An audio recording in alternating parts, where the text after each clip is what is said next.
Hey Psych2Goers, welcome back to another Psych2Go video. Before we begin, we would like to thank you for all the love and support you've given us. Psych2Go's mission is to make mental health more accessible to everyone. Now, let's begin the video. Have you ever been concerned you could be a target of emotional abuse? Emotional abuse is defined as the continued and deliberate mistreatment of another person by means of psychological aggression, intimidation, coercion, control, and emotional manipulation. Emotional or verbal abuse is one of the most rampant but also most overlooked forms of abuse. Abuse in any form is never okay, and it's something no one should ever have to go through. With this video, we hope to educate and offer support if you think you might be a victim of emotional abuse. Emotional abuse is often misunderstood and is also much more difficult to recognize. The negative impact it can have on your physical health, mental health, and emotional well-being should not be taken lightly. With that said, let's discuss the 8 ways emotional abuse can cause upheaval and trauma in your life. 1, it takes a long time to recover from. The emotional trauma that results from emotional abuse can be felt for much longer than any sort of physical pain. Where physical pain can eventually heal, psychological scars often stay with you for life.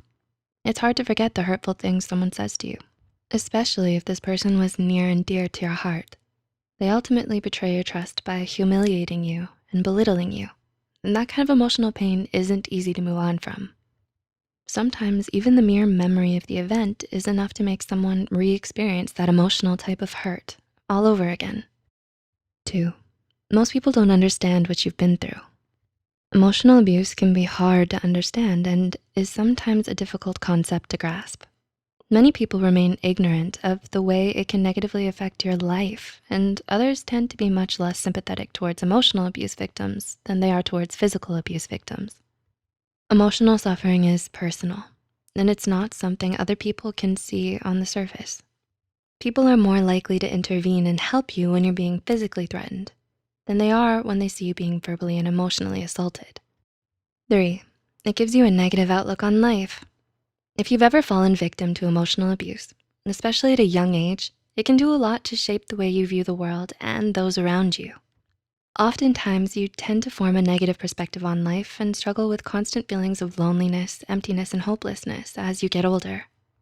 If you were ever ignored, rejected, abandoned, manipulated, or isolated in any way as a child or an adolescent, it's going to leave you with a lot of emotional baggage.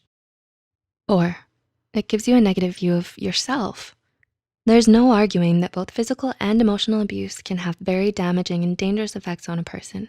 But while the former robs you of your sense of safety and security, the latter has a way of messing with your head and tearing down your self-esteem. Emotional abuse is extremely detrimental to your sense of self-worth and self-confidence, and it can lead you to develop an inferiority complex.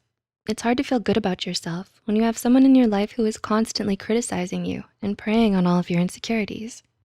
5, it has long-term psychological effects. Do you have difficulty forming and maintaining close relationships with others and struggle with matters of intimacy and emotional security? Emotional abuse can bring out a sense of constant fear, dread, and anxiety.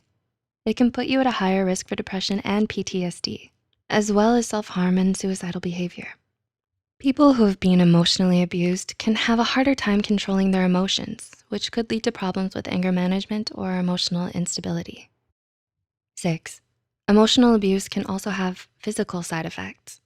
Aside from the psychological toll emotional abuse can take on you, it can also leave you with a lot of physically painful side effects. The most common symptoms include chronic pain, chronic fatigue, muscle tension, insomnia, and other physical symptoms of stress such as low energy, nausea, chest pains, chest palpitations, and headaches. Not only that, but emotional abuse has been found to precede physical abuse in a large majority of cases. 7, it puts you at risk for mental illness. People going through emotional abuse aren't likely to reach out to others and ask them for help because they often feel that their experiences are something to be ashamed of or dismissed, or that they should deal with it on their own. But the longer the abuse goes on, the more likely you might be to resort to harmful ways of coping with your psychological and emotional distress.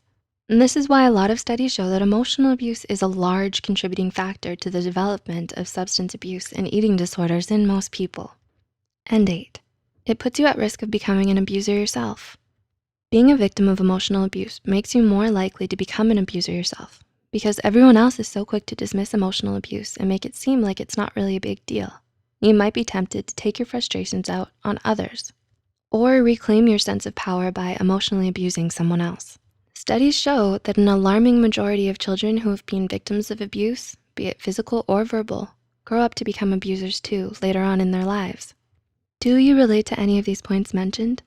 If you were or currently are ever emotionally abused, it's important you understand that it wasn't and is not your fault.